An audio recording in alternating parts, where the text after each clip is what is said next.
25 मे 2025 इथे मी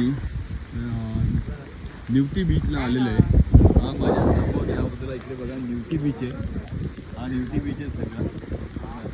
आणि इथे हे बघा ही बोट कशी बांधतात बघा. ही जी बोट बघा ही नवीन आता बोट बांधण्याचं काम चालू आहे. हे बघा याला अशी सुतळी पण असते बरं का. ही सुतळी त्यांनी अशी बांधलेली आणि हे जे आहे ना हे लाकडी असे खिळे मारलेले बघा. आतमध्ये ही अशी सतत बांधकाम चालू आहे. आता अंतिम टप्प्यामध्ये आहे हे बांधकाम. हे बघा हे बांधकाम चालू आहे होडीचं. ही होडी आता नवी होडी हे बनवण्याचं काम अंतिम टप्प्यात आहे बघा. त्याच्यानंतर मग ह्याला फळ्या वगैरे येतात. याला असं हे रस्सीने बांधलेलं असते.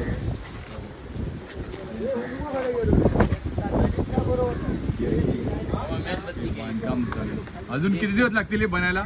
मग हे बाहेरून काय पट्ट्या येणार याला अजून कलर वगैरे? तेल काढायचं आता फक्त. आणि आतून मग इथे ह्या बाजूला काय बसायची व्यवस्था? हे बसणार का? मग हे जे खिळे जे आहेत ते लागत नाही का इकडे खिळे? हे कापणार काय? आणि हा मधला भाग काय असतो? हे पाणी जाण्यासाठी का? तिकडे होल मारणार. अच्छा त्याचं हे नवीन बोट हे बांधण्याचं काम चालू आहे. हे थोड्या दिवशी पूर्ण झालेली आहे आता. फक्त याला काय करायचं आहे? तेल काढायचं फक्त. याला काय म्हणतात या बोटीला? होडीत ना आपली मासेमारी घ्या. पण ही आता तुम्ही पावसाळ्यात नाही काढणार ना? आता ही बांधून ठेवणार ना? ही बांधून इथेच राहणार ना? आता ती मागरी आहे आमची खूप आहे ना. तिथे ठेवणार ही ढकलून. अशा पद्धतीने. आणि ही सुतळी इथे बांधलेली ही कशा करता? ही सुतळी याचा काय उपयोग होतो या सुतळीचा?